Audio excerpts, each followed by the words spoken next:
chegamos como filhos, confiantes na promessa de que o Senhor será para nós Pai, e nós seremos seus filhos e filhas. Ouve a nossa oração, Senhor, nessa noite, nossa intercessão.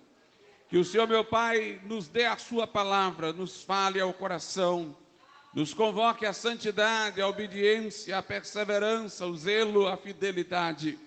Dá-nos, meu Deus, fervor de espírito para te servir, diligência para te obedecer, meu Deus, e aviva a tua obra em nossos corações. Que o Senhor, meu Pai, possa nos fazer voz profética nestes dias, e que nossa vida, por exemplaridade, possa brilhar, Senhor, no meio da confusão do mundo e das trevas. Assim rogamos, gratos porque o Senhor é conosco, em nome de Jesus. Amém. Vamos abrir as nossas Bíblias no livro de Salmos, capítulo de número 17 e versículo de número 15. Salmo 17, versículo de número 15. Diz assim a palavra de Deus: quanto a mim, contemplarei a tua face na justiça, eu me satisfarei da tua semelhança quando acordar. Podeis assentar. Esse é um versículo aparentemente confuso, mas que ganha clareza quando o interpretamos à luz das informações que temos no Novo Testamento. A Escritura nos ensina que o ponto inicial da nossa salvação é a justificação e o ponto final é a glorificação. Lá em Romanos 8 diz que aqueles a quem Deus chamou, Ele justificou, é o ponto de partida, e também glorificou, é o ponto de chegada. São os momentos culminantes, o da justificação, quando nós somos inocentados no tribunal de Deus das acusações que poderiam existir contra nós, porque Jesus já fez na cruz compensação pela nossa culpa e sofreu em si a punição que era para cada um de nós. Ali somos reconciliados com Deus, na linguagem de Romanos 5:1, justificados, pois, pela fé, temos então paz com Deus por nosso Senhor Jesus Cristo. Já não há mais inimizade entre Deus e nós, Deus já não é mais colocado diante de nós como juiz e nós diante dele como réus.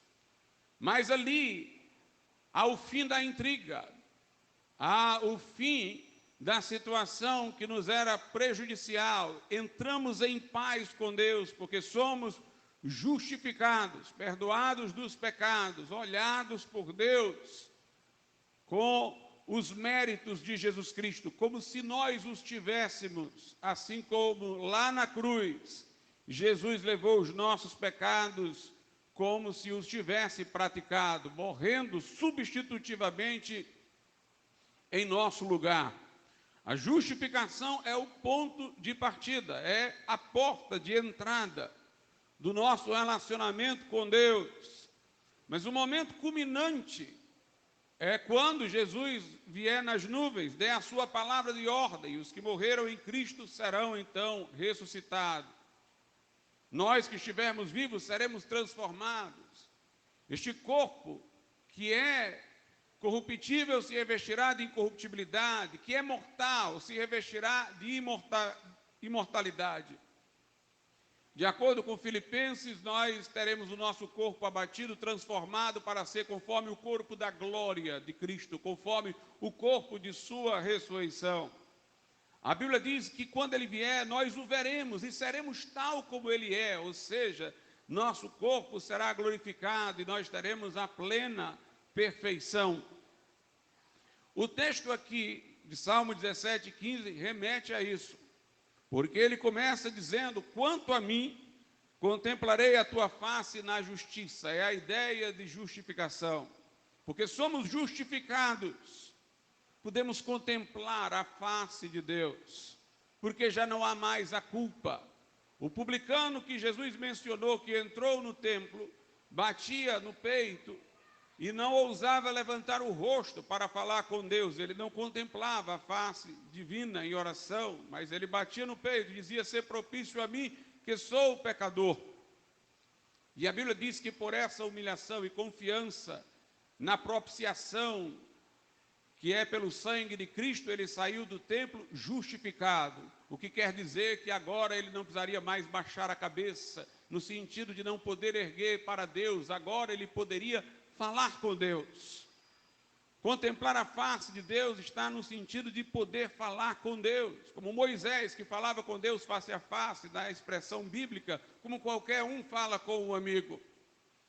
Se agora a paz com Deus, nós podemos falar com Ele, entrar no Santo dos Santos com ousadia, pelo sangue de Jesus. Por isso diz que nós contemplaremos a face de Deus na justiça. Ou seja, a questão da justiça tem que ser resolvida para que possamos estar diante de Deus em paz, de pé, confiantes. É na justiça. A justiça que se oferece no Evangelho, a justiça de Cristo, pela qual é justificado o que crê, que nós podemos contemplar a face de Deus. É o momento inicial da nossa salvação. Mas ele continua e diz: eu me satisfarei da tua semelhança quando acordar. Se eu entender o acordar aqui como metáfora para a ressurreição, fica bem claro, porque a Escritura por diversas vezes retrata a morte como um sono.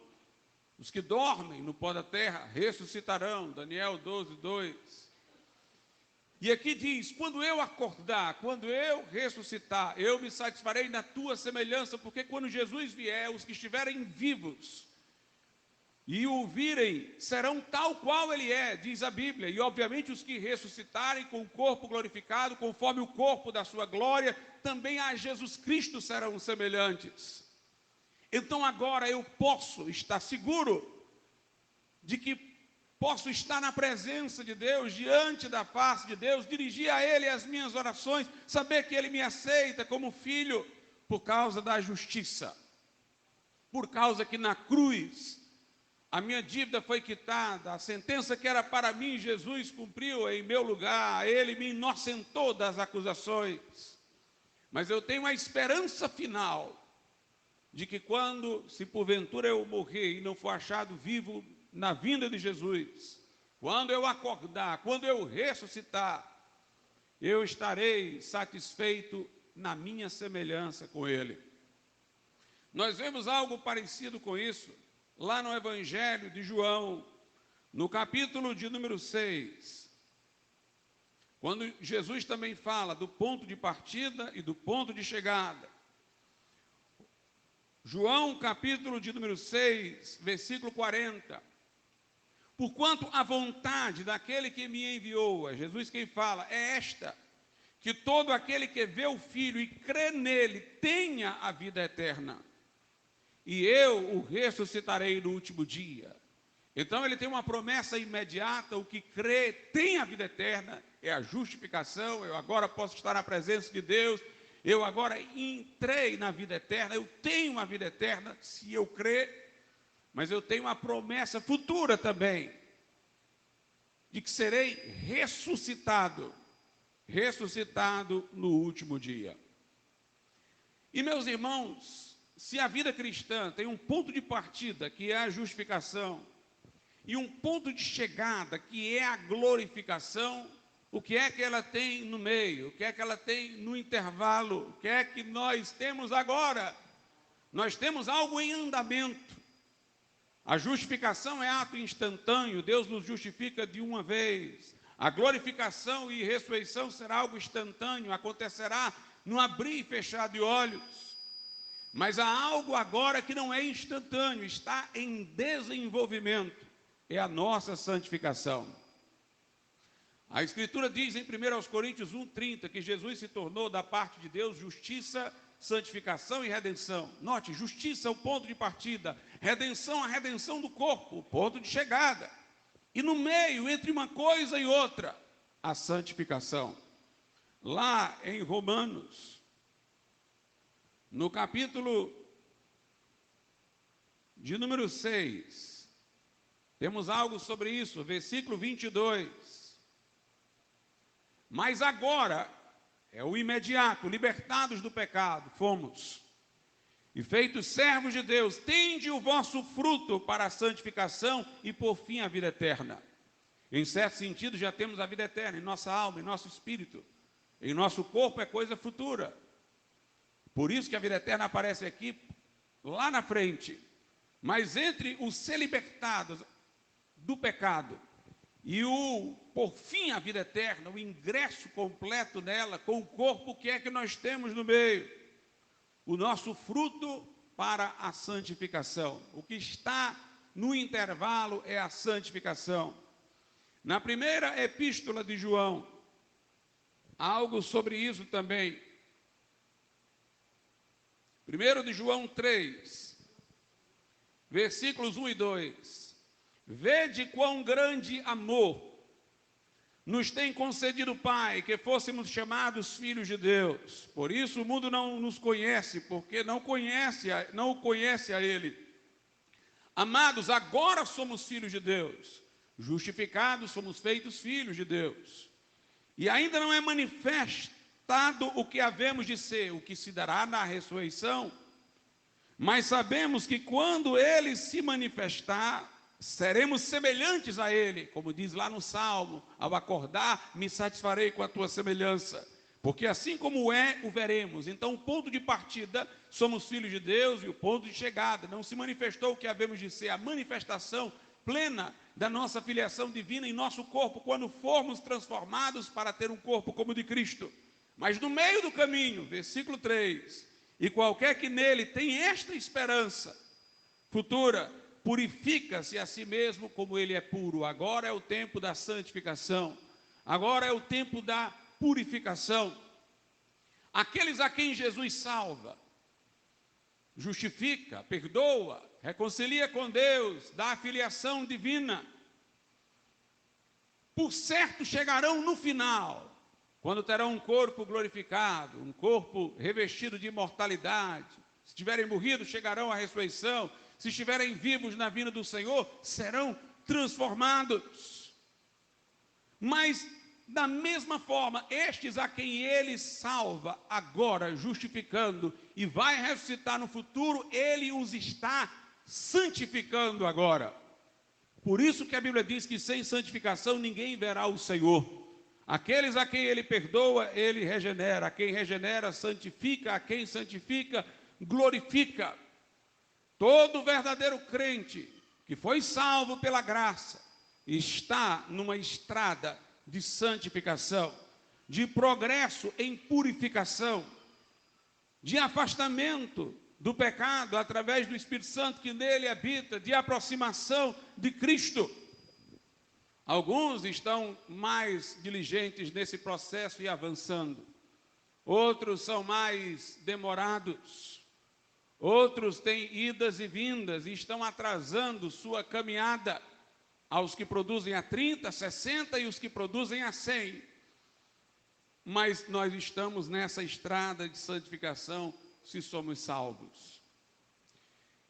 Agora, irmãos, a ressurreição é às vezes mencionada na Bíblia, o que tem levado a equívocos de interpretações escatológicas. Às vezes ela é mencionada como se fosse acontecer de uma vez, geral, todo mundo ser ressuscitado. Expressões como essa de Jesus, eu ressuscitarei no último dia. Uns ressuscitarão para a vida, outros ressuscitarão para a morte eterna e tal.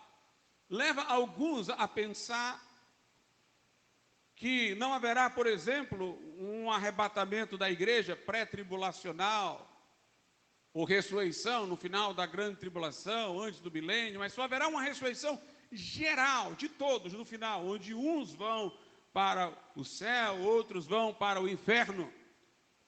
É isso que, pelo menos, a cultura católica tem passado, o cenário de um juízo universal, de todos, conjuntamente, onde uns vão aqui e outros vão para ali. Mas a Bíblia nos ensina, irmãos, que a ressurreição de justos e injustos não acontecerá no mesmo momento. O Novo Testamento, de um modo particular, nos esclarece isso. Agora, não nos deve confundir as passagens que parecem, não é que dizem, mas parecem sugerir que seria tudo junto. Porque nós temos que entender a linguagem da profecia bíblica. A profecia fala de acontecimentos que estão separados no tempo por relativo espaço temporal, como se acontecesse juntos várias vezes. Por exemplo, foi o que deixou os judeus perturbados e os levou a rejeitar a Cristo. Há passagens que dão a entender que Jesus iria nascer diretamente para reinar, sem morrer, ressuscitar e ascender aos céus. Isaías diz, porque um menino nos nasceu, um filho se nos deu. Fala do nascimento de Jesus, aí já pula para o milênio, o governo está sobre os seus ombros. E o seu nome será maravilhoso, conselheiro, pai da eternidade, príncipe da paz. Note que saltou aí a morte e ressurreição de Jesus. O judeu, inclusive, tinha dificuldade de entender, porque às vezes se falava do Messias padecendo, sofrendo, e às vezes se falava dele reinando. Por não conseguir conciliar estas duas coisas, eles interpretaram as passagens sobre o sofrimento messiânico como simbólicas, e as passagens de governo como literais. Mas, se você prestar atenção, pouco no Velho Testamento era falado sobre a ressurreição de Cristo, era a emenda que faltava. Embora a passagem lá de Salmos, que diz que Deus não deixaria o corpo do Salvador conhecer a corrupção, indicando ressurreição. Mas se falava como se fosse uma vinda só, não duas, uma para morrer e outra para reinar. Tudo era conjunto. E Jesus, quando ressuscita, aparece aos discípulos para esclarecer bem a separação. O que estava mencionado em conjunto, ele ali distingue. Ele mostra que era necessário, convinha que ele padecesse para depois entrar na sua glória. E cita tudo o que dele estava escrito na lei, nos profetas, nos salmos. Mostra como o único modo de conciliar aquela ideia de ele vir para sofrer e vir para reinar é que se interprete como sendo duas vindas. Até os evangelhos, não é muito claro que haverá um arrebatamento da igreja antes da grande tribulação. Isso vai ganhar clareza nas epístolas. No sermão profético, Jesus mistura tudo. O arrebatamento, a vida em glória, você tem que identificar aqui, ele mudou de assunto, foi para cá, foi para lá. É quando você vai no progresso da revelação para as epístolas que você vai ver então que tem uma segunda vinda de Jesus em duas fases, em dois momentos. Um momento para a igreja, ele vem para a igreja, o mundo não vê, para o mundo é como se ele não tivesse vindo. Porque o mundo não vai ver, mas a igreja vai ser tirada da terra. E uma outra fase da vinda em que ele vem para o mundo, em que todo olho verá. Por exemplo, os chamados pós-tribulacionistas querem juntar as duas vindas numa só, ou as duas fases da segunda vinda numa só, e dizem, não, a igreja vai ser arrebatada ao encontro de Jesus nos ares e ele desce para reinar. Mas isso não pode ser aceito, porque Jesus não falou que iria levar a sua igreja às nuvens para depois voltar à terra, mas para ir ao céu. Ele disse, vou preparar-vos lugar na casa de meu pai, no céu. Depois virei e vos levarei para mim mesmo. Era levar para o céu, para que onde eu estiver, estejais vós também. Então não é a igreja subindo até o encontro de Jesus nas nuvens para depois descer. Ele vai tirar a igreja daqui, levar para o céu, virá a grande tribulação. E ao final da grande tribulação, Jesus voltará em glória, onde todo olho verá, e sua igreja virá com ele, triunfante. Há passagens da Bíblia que mostram a vinda de Jesus como iminente. Eis que cedo venho. Venho sem demora. Se alguém for interpretar isso daí, segundo o código temporal do senso comum, vai dizer, por que Jesus falou isso? Já passaram-se 2000 anos e ele ainda não veio. Mas Jesus está usando a linguagem profética. E na linguagem profética, quando se diz que uma coisa está próxima, quer dizer que não tem nenhuma outra que precise acontecer antes. Não é a iminência do tic-tac do relógio, dos segundos e dos minutos. É a iminência no sentido de que nada precisa acontecer antes, não vai ter uma dispensação nova entre a ascensão de Jesus e o arrebatamento da igreja. Não é preciso que uma coisa tenha que acontecer, pode ser a qualquer momento. Então, na linguagem da Bíblia, onde o tempo é mensurado não pelos segundos e minutos, mas pelos acontecimentos, pelas dispensações, então Jesus vem sem demora, desde aquele tempo até agora. Ele pode vir a qualquer momento, não sabemos o dia nem a hora, mas poderíamos ter dito naquele tempo, como podemos dizer agora, que ele vem sem demora. Temos mais razões hoje para crer que ele está na iminência de vir, porque acontecimentos que se darão depois do arrebatamento já têm o seu cenário sendo preparado. Mas ele poderia ter vindo naquela época de qualquer forma, cedo, porque não tem nada antes. Então, a noção de tempo da profecia é diferente daquela do senso comum. Acontecimentos que são mencionados em conjunto, depois são separados. E cada aspecto é ressaltado no progresso da revelação. A ideia de iminência não é exatamente uma proximidade nos segundos e minutos, mas uma proximidade profética. Nada antes tem que acontecer. E a ressurreição é um caso desse tipo. Há passagens que falam de ressurreição como se fosse geral, mas na caminhada do Novo Testamento nós vamos ver que primeiro acontecerá uma, a dos justos, e depois a outra, a dos injustos. Lá em Apocalipse, no capítulo de número 20, a Bíblia diz o seguinte, Apocalipse 20, versículos 4, 5 e 6. E vi tronos, e assentaram-se sobre eles, e foi-lhes dado o poder de julgar. E vi as almas daqueles que foram degolados pelo testemunho de Jesus e pela palavra de Deus, e que não adoraram a besta, nem a sua imagem, e não receberam o sinal em suas testas, nem em suas mãos.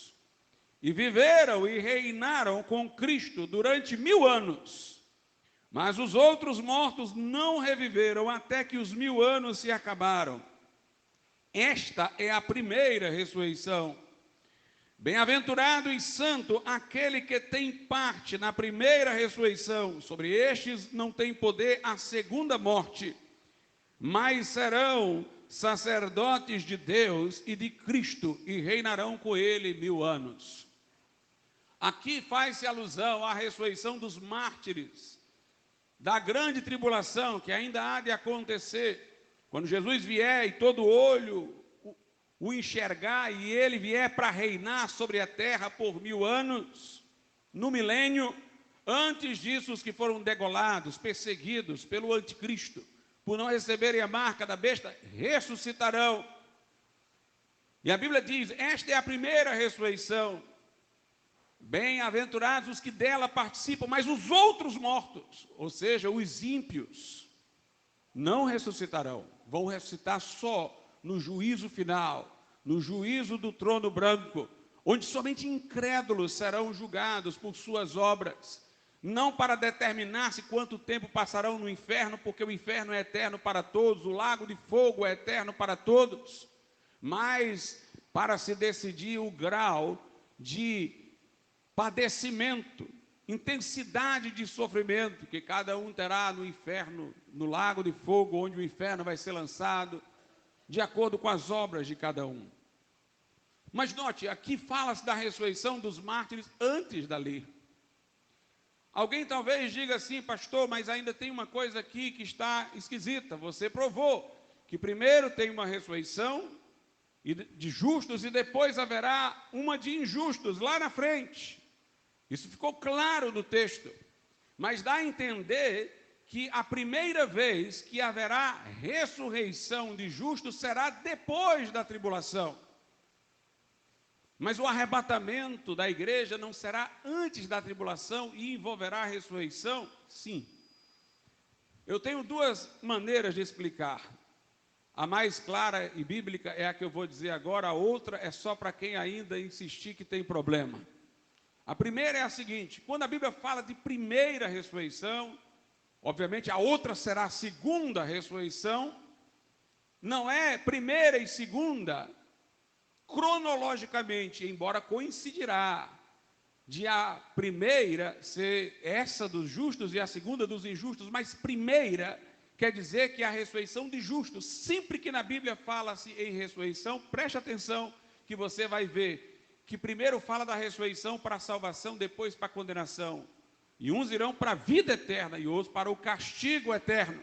Muitos dos que dormem no pó da terra, Daniel 12:2, ressuscitarão, uns para a vida eterna, outros para a vergonha e desprezo eterno. Em João 5 também Jesus fala que uns vão ressuscitar para a vida, outros vão ressuscitar para o castigo, para o juízo. Sempre a primeira mencionada é a ressurreição dos salvos e a outra dos que hão de ser condenados. Então, primeira ressurreição não quer dizer que foi a primeira vez que ela ocorreu, mas quer dizer que é a dos justos.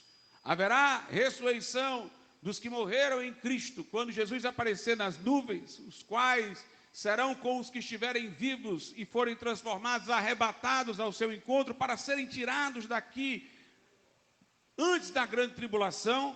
Como haverá a ressurreição das duas testemunhas no meio da grande tribulação, como haverá a ressurreição dos mártires ao final da grande tribulação. Todas essas ressurreições mencionadas são primeira ressurreição, porque são dos justos. As outras serão ressurreição dos injustos e, portanto, a segunda ressurreição. Mas aqui é mencionado o povo que foi arrebatado. Veja Atos 20 de novo, verso 4. E vi tronos, e assentaram-se sobre eles, e foi-lhes dado o poder de julgar, e vi as almas daqueles que foram degolados pelo testemunho de Jesus e pela palavra de Deus, e que não adoraram a besta, nem a sua imagem, não receberam o sinal em suas testas, nem em suas mãos, e viveram e reinaram com Cristo durante 1000 anos. Se você prestar atenção, tem dois grupos aqui. Um grupo que já aparece no trono. Eu vi tronos e pessoas assentadas. Essas pessoas já estavam com o corpo glorificado. E depois ele viu um segundo grupo, os que foram degolados na grande tribulação e ressuscitaram. Quem são esses que foram vistos antes dos mártires que serão ressuscitados? Que foram vistos em tronos? São exatamente os crentes que foram ressuscitados no arrebatamento, transformados no arrebatamento, vieram com Jesus, eles já estão prontos em tronos. Aí ele está acrescentando que mais um segundo grupo se juntou, dos mártires, que agora, nesse momento final da tribulação, ressuscitaram, para se juntar a estes aí, e todos eles são partícipes da primeira ressurreição, da ressurreição de justos. Então, meus irmãos, nós fomos justificados, estamos em paz com Deus, e nós temos a esperança futura de o nosso corpo ser como o de Cristo, de o nosso corpo abatido ser transformado conforme o corpo de sua glória. Quando isso se der, nós estaremos perfeitos, a santificação terá sido concluída, porque nós não seremos mais tentados. Quando a Bíblia chama a natureza pecaminosa de carne, não é porque o corpo é a causa do pecado. A Bíblia, quando vai falar do pecado, relaciona-o com a cobiça, com a concupiscência, que é da alma, muito mais do que do corpo. Mas é através do corpo que nós participamos de Adão. O que temos em comum com Adão é a corporeidade. Por isso estamos debaixo do que sobreveio a ele por nossa identificação com ele no corpo. Daí porque a Bíblia chama a natureza pecaminosa de carnal, é uma metonímia, é porque ela se transmite pela nossa união física com Adão, não é porque o físico em si é mau e perverso.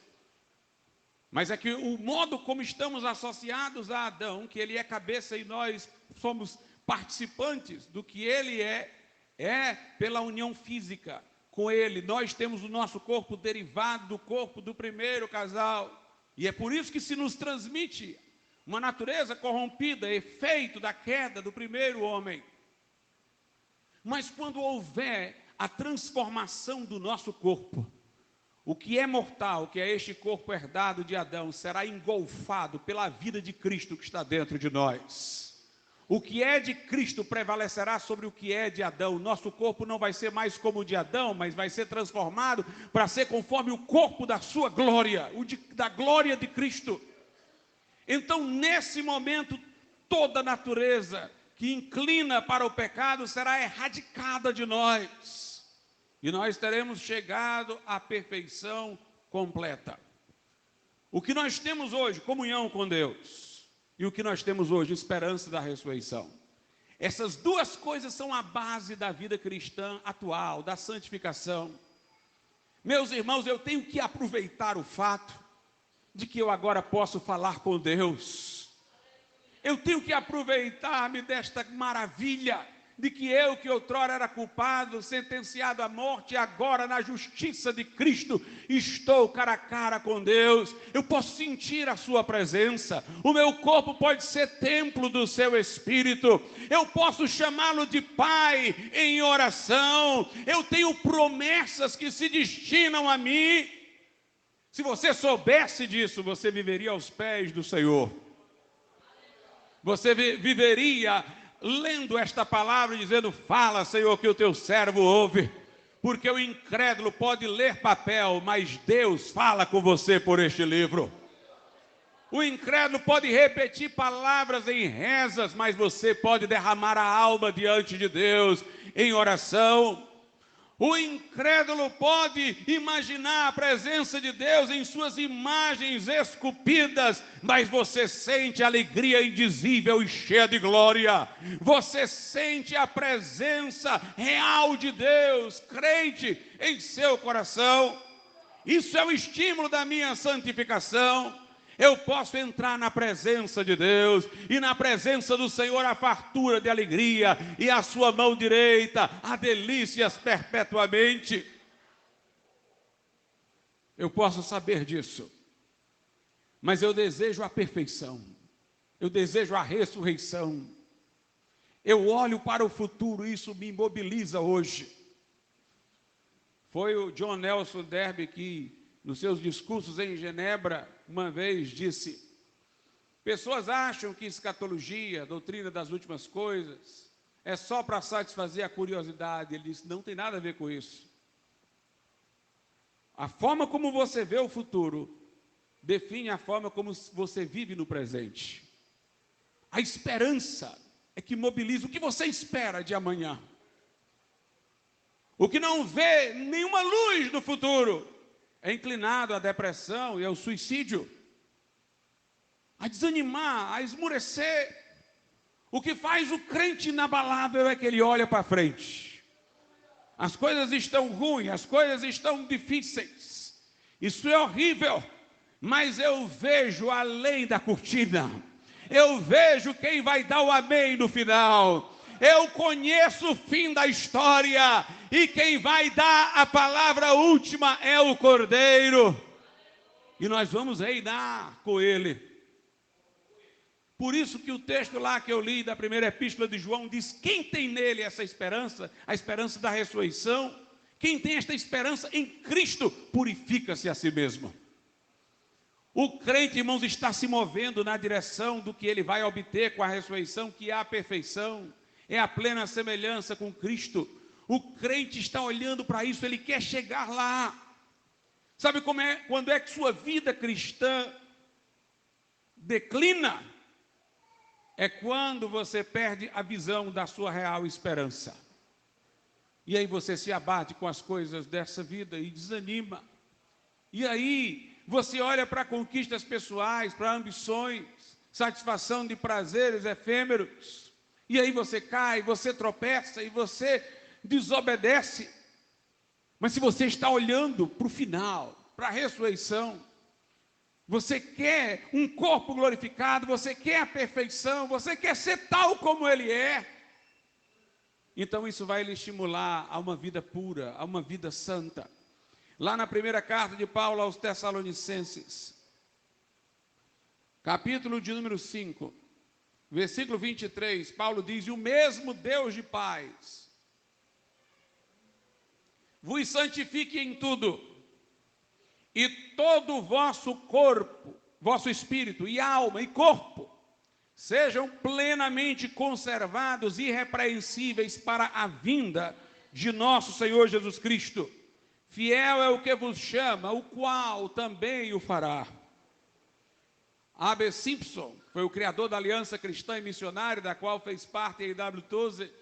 Comentando uma vez sobre esse versículo, ele diz o seguinte: na justificação nós temos paz com Deus, como diz Romanos 5:1.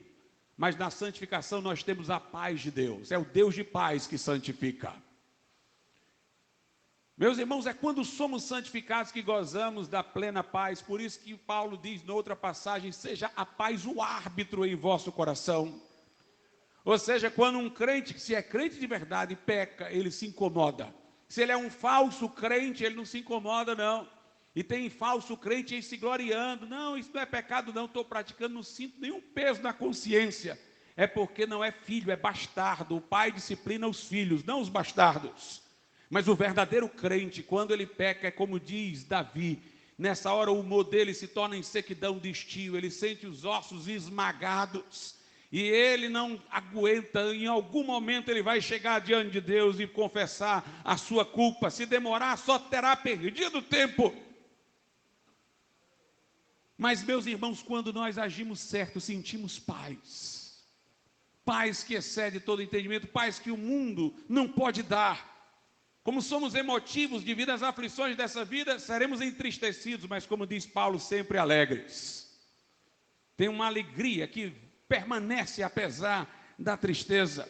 O mesmo Deus de paz vos santifique em tudo, espírito, alma e corpo, e conserve vocês assim em santificação plena até a vinda do Senhor.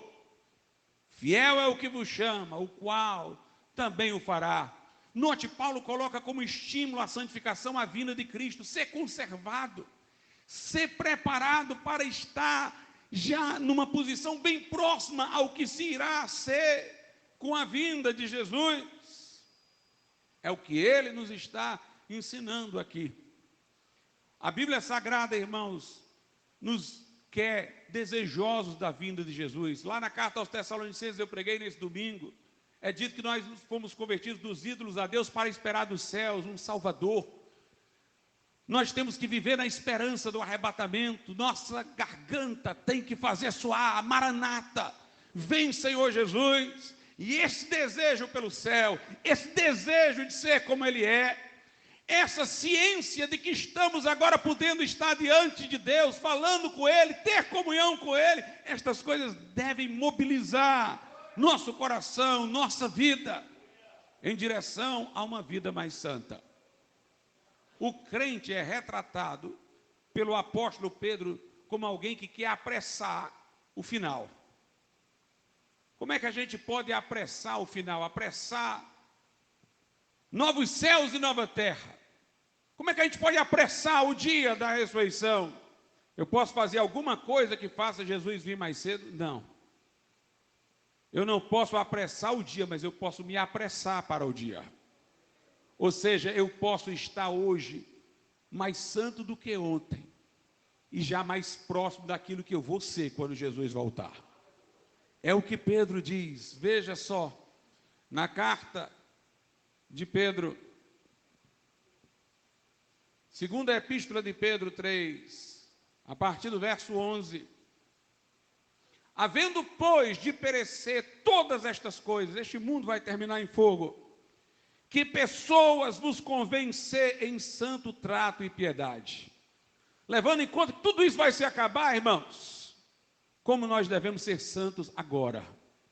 Não invista a sua vida num mundo que vai se acabar. É como eu sempre digo brincando: não coloque o dinheiro no banco que você sabe que vai falir, nem matricule o seu filho num colégio que vai fechar. Não invista a sua vida nos prazeres, nas distrações carnais de um mundo que vai terminar no fogo. Havendo, pois, de perecer todas estas coisas, que pessoas vos convencerem em santo trato e piedade, aguardando e apressando-vos. Eu não posso apressar o dia de Cristo para vir, mas eu posso me apressar para Ele. Aguardando e apressando-vos para a vinda do dia de Deus, em que os céus em fogo se desfarão, e os elementos ardendo se fundirão, mas nós, segundo a sua promessa, aguardamos novos céus e nova terra em que habita a justiça. Por isso, amados, aguardando estas coisas, procurai dele, que dele sejais achados imaculados e irrepreensíveis em paz.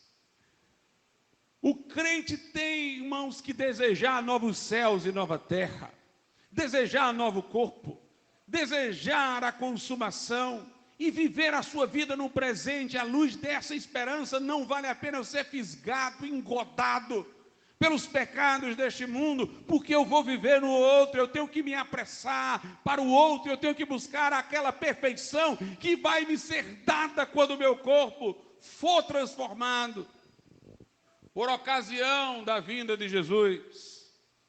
Paulo também fala sobre isso na carta aos Filipenses.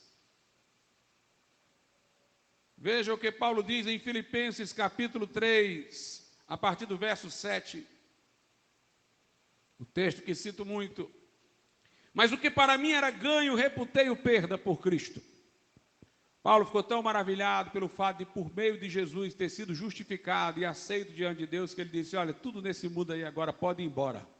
Não me apego a mais nada, porque agora é Deus que me aceita. O que para mim era ganho, reputei-o perda por Cristo. E, na verdade, tenho também por perda todas as coisas, pela excelência do conhecimento de Cristo Jesus, meu Senhor, pelo qual sofri a perda de todas estas coisas, e as considero como escória, para que possa ganhar a Cristo, e seja achado nele, não tendo minha justiça que vem da lei, mas a que vem pela fé em Cristo, a saber, a justiça que vem de Deus pela fé. Eu quero que Deus me encontre em Cristo, me veja não com minha justiça própria, onde eu ainda sou um transgressor, mas que eu seja visto na justiça de Cristo. Aí ele diz, nos versículos 10 e 11, para conhecê-lo, eu quero conhecer Jesus. Isso aqui é um Paulo velhinho dizendo isso, irmãos. Parece um novo convertido, né? Mas Paulo diz, olha, eu ainda estou do mesmo jeito. Todas as coisas que eram valiosas eu reputo como nada para ganhar a Cristo, pela excelência do conhecimento de Cristo Jesus, meu Senhor. Um crente aqui, irmãos velhos, já passando por várias tribulações, dizendo isso, e você, crente, onde você esmoreceu no meio do caminho, que Jesus já não é mais tão maravilhoso para você, que o seu cristianismo é só de letra e sem vida. O que aconteceu, que o fervor saiu do seu coração? O apóstolo Paulo aqui está dizendo, olha, Jesus é excelente, é maravilhoso, e eu quero conhecê-lo mais. Eu quero conhecê-lo mais ainda. E o poder da sua ressurreição e a comunicação de suas aflições sendo feito conforme a sua morte, para ver se de alguma maneira eu possa chegar à ressurreição dentre os mortos. Quem lê esse texto desavisado vai dizer, então Paulo não tinha certeza da sua salvação? Porque Paulo está dizendo que ele quer conhecer Jesus, se conformar com a morte dele, experimentar o poder de sua ressurreição, para ver se ele de alguma maneira chega à ressurreição. Eu já li um livro católico que se opunha à ideia de que um cristão pudesse ter certeza da salvação, que citava esse versículo. Está vendo? Paulo não tinha certeza, para ver se de alguma maneira. Meus irmãos, sabe o que é que Paulo está dizendo aqui? Ele não está duvidando de que ele vai chegar na ressurreição, não. Porque em outras passagens ele já se mostra certo disso. Quando, por exemplo, ele diz, eu sei quem tenho crido e sei que é poderoso para guardar o meu depósito até aquele dia. Ele sabia que ia ressuscitar, mas o que ele está querendo dizer é que ele quer chegar antes do dia da vinda de Jesus, agora, nesse tempo presente, ao estado da ressurreição, que é a perfeição. É como se Paulo quisesse dizer, eu quero me apressar para a ressurreição, usando a linguagem de Pedro. Eu quero chegar ao estado perfeito que só se obtém pela ressurreição agora. Eu quero conhecer Jesus. Eu quero aceitar todo o sofrimento que possa vir sobre mim, por amor a Ele, porque eu quero ser como Ele. Eu quero ver se de alguma maneira, já agora, eu chego no estado da ressurreição, que é a perfeição. E você vai ver que é isso nos versículos seguintes. Olha o que ele diz, versículo 12, não que já tenha alcançado. Obviamente, ele nunca poderia ter alcançado a ressurreição física sem a vida de Jesus. Mas o que ele quer é o estado de perfeição que se obterá pela ressurreição. Ele diz, não que eu já tenha alcançado, ou que seja perfeito, é o que ele quer. Eu quero ver se de alguma maneira eu chego em vida, aquela perfeição que só é possível na ressurreição. Ainda não cheguei, não sou perfeito ainda, mas prossigo para alcançar aquilo para o que fui também preso por Cristo. Eu vou adiante para alcançar aquilo para o que Jesus me alcançou. Jesus me alcançou para me dar a perfeição no final, um corpo glorioso no final. Então eu estou correndo naquela direção. Eu quero chegar lá antes do tempo. Se for possível, eu chego lá antes do tempo. Eu estou correndo para ser perfeito agora, para ser totalmente como Ele é agora. Nós precisamos, irmãos, dessa santa obstinação do apóstolo Paulo. O crente tem que ser, nesse momento, impaciente. É o único caso em que ele deve ser impaciente. Não queira perfeição só na ressurreição, não, queira agora. Queira agora. Tem crente que usa o estado presente para se desculpar. Não, eu não sou perfeito, por isso que eu faço isso de errado e tal. Paulo não. Paulo diz, olha, eu não cheguei, mas eu quero chegar. Eu prossigo, eu corro nessa direção. E a linguagem de Paulo é de quem quer correr, para alcançar, como se fosse alcançar uma coroa, alcançar uma meta, como se fosse um corredor. Noutra passagem ele diz, eu esmurro meu corpo sujeito à servidão, para eu não ser desqualificado para o prêmio, para eu alcançar. Ele quer chegar lá, irmãos, obstinadamente, ele quer chegar lá. Em Hebreus 12, a Bíblia diz que nós devemos fitar os olhos no autor e consumador da fé e correr a carreira. O crente, irmãos, tem que ser um corredor. Aliás, é uma coisa interessante a expressão correr. Sabe por quê? Porque você, se estiver andando, você vive parando. Pode prestar atenção, você vai andar lá pelo centro, se for igual a mim, das antigas. Aí você passa no lugar e olha, passa no lugar e olha, vai andar num shopping, você olha aqui, olha acolá, mas se você estiver correndo, você não vai olhar para o lado, até porque você vai correr o risco de tropeçar, você vai olhar para o lugar de chegada. Meus irmãos, tem gente se distraindo porque olha para os lados, olhe para frente, olhe para Jesus, corra, corra, corra. Quem corre não se distrai, é preciso correr em direção à perfeição, alcançar o alvo. E Paulo diz aí no versículo de número 13, irmãos, quanto a mim, não julgo que eu haja alcançado, mas uma coisa faço, e é que esquecendo-me das coisas que atrás ficam e avançando para as que estão diante de mim, prossigo para o alvo, pelo prêmio da soberana vocação de Deus em Cristo Jesus. Paulo diz, eu não alcancei ainda não, mas uma coisa eu faço. Essa expressão na Bíblia é forte, uma coisa. João Wesley dizia, eu sou um homem de um livro só, a Bíblia. Seja alguém de uma coisa só. Uma coisa só. Paulo diz, uma coisa eu faço, não tem duas, não tem três, uma coisa eu faço. Tem gente que diz, crente é bitolado, só olha numa direção, é isso mesmo, uma coisa eu faço, não tem duas não. Marta queria que Maria fosse ajudar a servir Jesus. Jesus disse, Marta, Marta, tu estás ocupada com muitas coisas, e Maria lá aos pés de Jesus, ele disse, poucas coisas são necessárias, aliás, uma só. E Maria escolheu a melhor parte, estava lá aos pés do Senhor. Jesus disse ao jovem rico, depois de ele ter dito que cumpria mandamento e tal, Jesus disse, uma coisa te falta. Vende tudo que tu tens e segue-me, agora coloca-me como único na tua vida. E o homem saiu triste. Paulo disse, uma coisa eu faço. Eu não fico olhando para trás e lamentando os meus fracassos, não, uma coisa eu faço, esquecendo-me aquilo que ficou para trás, eu sigo para o alvo, eu vou adiante, eu vou para frente, eu quero a perfeição, eu quero chegar no final. Seja um crente assim, irmãos. Tem crente que começa acelerado quando é novo convertido, depois para de orar, de vigiar, se absorve nas coisas desse mundo e desacelera o passo. Paulo não, Paulo correu até o final. Corra até o final, crente. Corra até o final. Se você está notando que você está andando bem devagar e olhando para uma coisa e outra desse mundo aqui, eu lhe dou um conselho: pare de andar e comece a correr. Comece a correr, comece a objetivar o alvo. Uma coisa eu faço. Mas pastor, como é que uma coisa a gente faz? A gente tem que trabalhar, a gente tem que estudar, sim. Então, estude para a glória de Deus, trabalhe para a glória de Deus, quer comais, quer bebais ou façais qualquer outra coisa, façais tudo para a glória de Deus, veja tudo que você tem como oportunidade de servir a Deus. E apesar de você parecer estar fazendo muitas coisas, você está fazendo uma coisa só. Uma coisa eu faço. No versículo 15, Paulo parece se contradizer. Ele diz assim: por isso todos quantos já somos perfeitos, sintamos isto mesmo. E se sentis alguma coisa de outra maneira, também Deus vos revelará. Alguém diz: pastor, como é que ele disse antes que não era perfeito ainda, e agora ele diz todos quantos somos perfeitos? É perfeito aqui, irmãos, em sentimento. Por isso todos quantos já somos perfeitos, sintamos isto mesmo. É a perfeição de sentimento.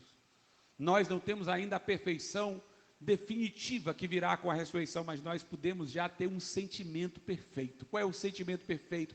É esse de dizer: uma coisa eu faço. O sentimento perfeito é essa obstinação. Essa obstinação, esse sentimento esteve antes de nós em Cristo, a obstinação por fazer a vontade do Pai. Tende em vós o mesmo sentimento que houve em Cristo Jesus, o qual, subsistindo em forma de Deus, não considerou ser igual a Deus, mas esvaziou-se, tomou a forma de servo, foi semelhante aos homens e obedeceu ao Pai, numa obediência que foi até a morte, e morte de cruz. Paulo diz: vamos ter esse sentimento de obstinação, viver para Deus, viver para a sua glória, viver para a sua vontade. Se não somos ainda perfeitos em tudo, porque podemos nos equivocar em juízo, nos precipitar na vontade, mas o nosso sentimento é perfeito, nossa obstinação é querer ser como Jesus Cristo é. Tenha essa santa obstinação, crente, no seu coração, na sua vida. Note a ligação entre isso e a esperança da vinda de Jesus. O desejo de que ele venha, o desejo do corpo glorificado, exaltado, isso mobiliza nossas ações. Se você prestar atenção, às ordenanças que Jesus nos deixou sempre remetem ao futuro. O batismo representa o novo nascimento, porque passamos, mas também representa a ressurreição física, porque passaremos. No batismo eu não apenas confesso que eu saí da morte espiritual para a vida, mas eu confesso a minha esperança de ressuscitar no porvir. Quando participamos da ceia do Senhor, e crente, não deixe de participar da ceia. Não deixe de participar da ceia, não seja melhor do que Jesus. Se Jesus entendeu que nós precisávamos disso, nós precisávamos deste rito, deste memorial. Quem é você para achar que pode ter uma vida cristã sem aquilo que Jesus Cristo preceituou para você fazer? Participe do pão, participe do cálice. É a oportunidade de você ser confrontado para se autoexaminar e ver se sua vida não está andando para trás. É a oportunidade de ser grato pelo sacrifício de Cristo, mas a esperança também do arrebatamento. Paulo diz: todas as vezes que partirdes deste pão, beberdes deste cálice, anunciais a morte do Senhor até que venha. Jesus disse aos discípulos, quando se teve a ceia com eles: nunca mais beberei do fruto da vide até que beba convosco no reino de meu Pai. Portanto, na ceia eu tenho uma esperança profética de estar numa ceia com Jesus, no futuro, no porvir. As ordenanças são para isso. A igreja é para isso. Por isso, crente, participe dos cultos. Vá a um grupo familiar. O grupo familiar é um lugar onde há a oportunidade de um encorajar o outro. A Bíblia também relaciona as nossas reuniões com a vinda de Jesus, com a perfeição que desejamos obter com a sua vinda. Hebreus 10 e 25 diz: não abandonando a vossa congregação, como é costume de alguns, mas antes, admoestando-vos uns aos outros, e fazendo isso tanto mais intensamente, quanto mais vai se aproximando aquele dia, o dia da vida de Jesus. Quanto mais se aproxima da vida de Jesus, mais nós temos que nos reunir, mais nós temos que nos admoestar mutuamente, para ficarmos firmes, irmãos. O diabo quer ir na linha contrária. O diabo quer criar igrejas digitais, para o povo não se reunir, porque lá em Hebreus diz que a gente tem que se reunir mais ainda na medida em que se aproxima o arrebatamento. Mas o diabo quer que você esteja ausente. O diabo não quer que você vá para um grupo familiar. O diabo não quer que você participe da ceia. O diabo não quer que você chegue assiduamente num culto. Ele quer que você esteja exposto mais ao outro lado. Mas, irmãos, na medida em que os tempos se abreviam, nós temos que nos reunir e nos encorajar mutuamente, não deixando, não abandonando a congregação, mas admoestando-vos uns aos outros, e tanto mais, quanto vai chegando o dia do arrebatamento. Sabe por que a Bíblia diz isso? Porque para uma planta crescer, tem uns elementos internos dela, de seu próprio desenvolvimento, ela mesma se autodesenvolve a partir do que tem dentro de si, como nós desenvolvemos a partir do Espírito Santo que está dentro de nós. Mas uma planta precisa de sol vindo de fora, precisa de água para se desenvolver, e nós precisamos da palavra de Deus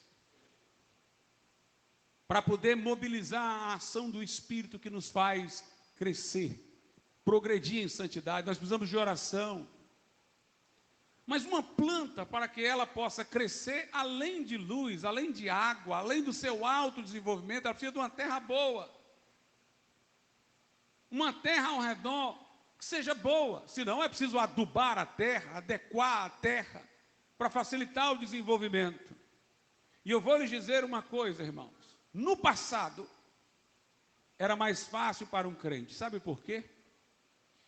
Porque nós estávamos num país, num mundo ocidental, que ainda tinha influências cristãs, mal acolhidas, como a do catolicismo aqui no Brasil, porque o catolicismo tem elementos de corrupção de algumas verdades bíblicas, principalmente verdades bíblicas centrais, mas o pano de fundo de moralidade era o mesmo que nós defendemos. Aquilo de que eu iria me envergonhar de fazer, sendo crente, era aquilo de que o incrédulo, em proporção menor, se envergonharia de fazer. Aquilo que me levaria a aplaudir alguém como crente, um ato nobre, também faria o incrédulo aplaudir aquela pessoa, um ato nobre. Com menor discernimento do que eu, para entender, mas ele teria. Nós tínhamos uma moralidade mínima, comum. Então nós estávamos num ambiente em que a pessoa se envergonharia de fazer as mesmas coisas que o incrédulo faria, de fazer na frente do incrédulo. Nós tínhamos um ambiente que proporcionava não tantos obstáculos ao desenvolvimento de uma vida cristã. Mas nós estamos hoje num mundo pós-cristão, que não é neopagão, não. O mundo pagão era melhor. C.S. Lewis é que observa isso. No paganismo existiam filósofos de virtude que eram respeitados, que defendiam moralidade próximas, em alguns pontos centrais, do que nós defendemos, pelo menos no comportamento cívico. No paganismo havia a ideia de que existia Deus, que Deus se irava com certas coisas, eles faziam um sacrifício para aplacar a ira de Deus. O mundo pós-cristão não é neopagão, é um mundo que resolveu destruir tudo que lembra o cristianismo, devastar. É um programa de engenharia social deliberado para desmantelar tudo que é cristão. Então não existe moralidade na área sexual, A pessoa pode ter 3 mulheres, 2, 4, 5. Pode ser um pedófilo, um sodomita.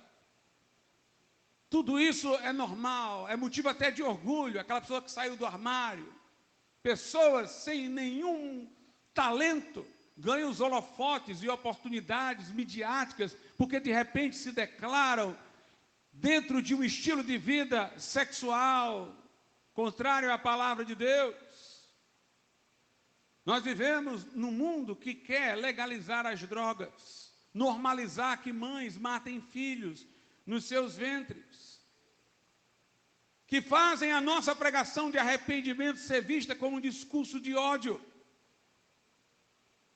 E nós estamos dentro de um ambiente cultural todo carregado contra nós.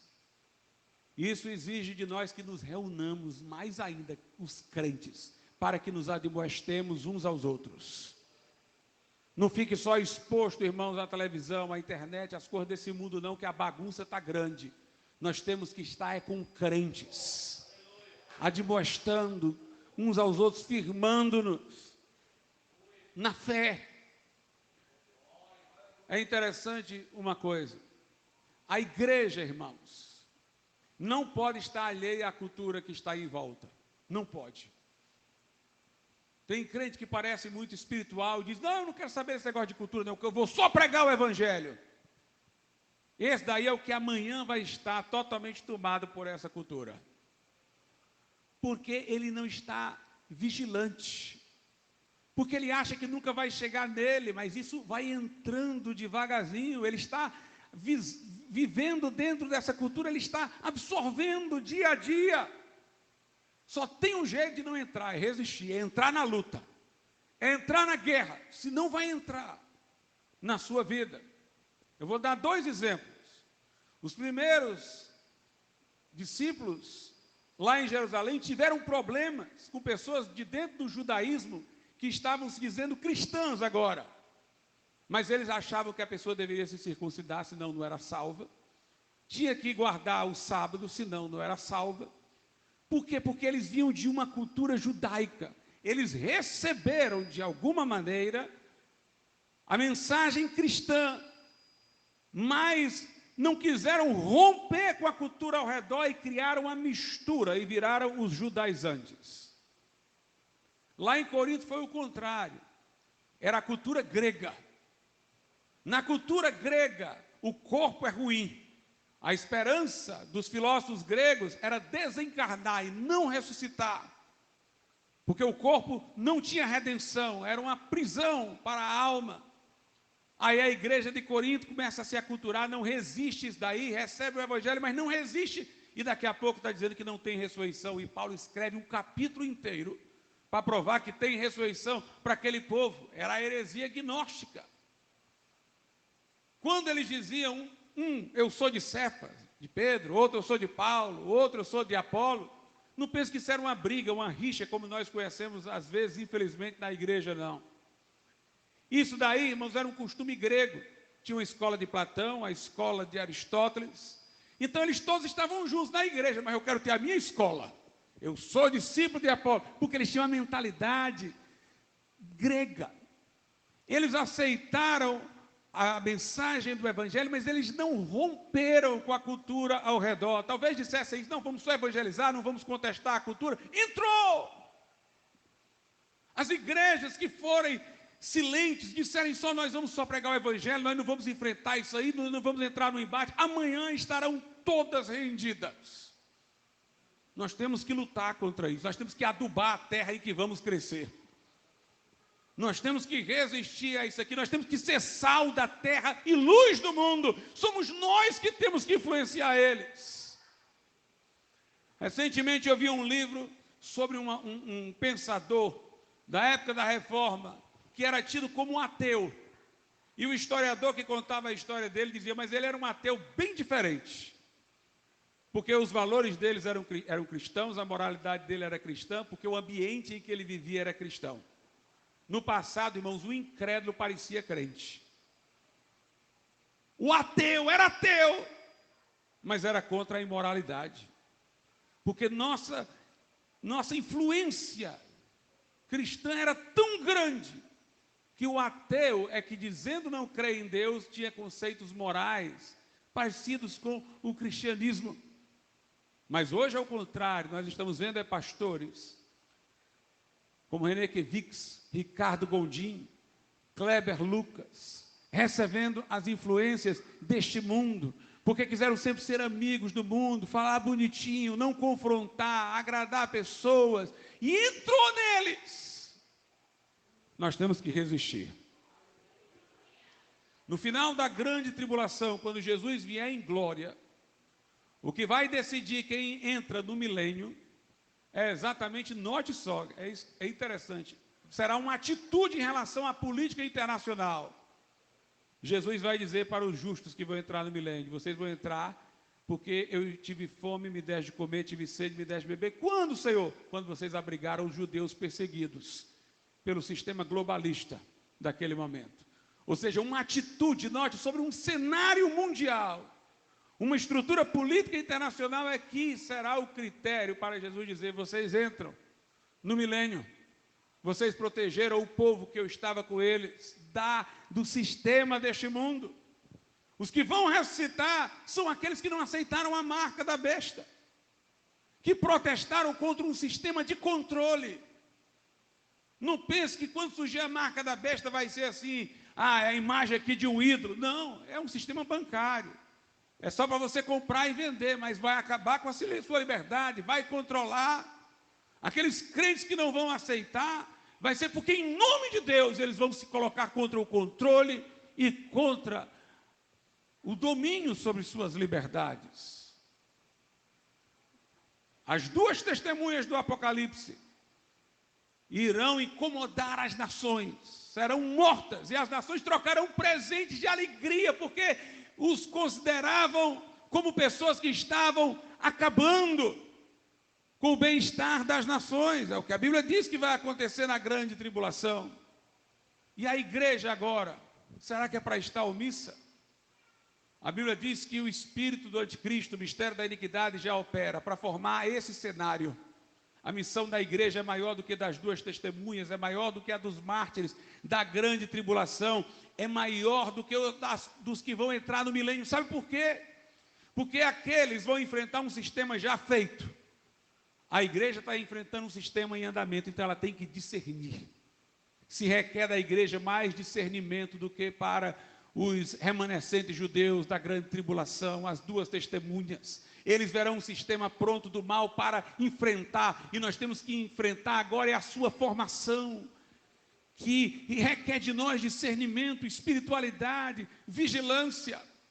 Os que não discernirem, irmãos, vão cair na apostasia, que está profetizada em Timóteo, em Tessalonicenses. Muitos apostatarão da fé, antes virá a apostasia, igrejas vão ser levadas pela apostasia, mas a Bíblia diz que há um remanescente que resiste. A igreja bíblica é a que resiste, é a que é sal e luz, até que daqui seja tirada, seja arrebatada. Você quer se parecer com Jesus, você tem que ter a mente de Cristo, tem que pensar como ele pensou. Jesus, quando foi lavar os pés dos discípulos, disse: olha, quem já se banhou não precisa se banhar de novo, só precisa lavar os pés. Sabe o que ele queria dizer com isso? Quem já foi regenerado não precisa ser regenerado de novo, é o banho. Já nasceu de novo, mas precisa ser santificado, que ele comparou a lavar os pés todo dia.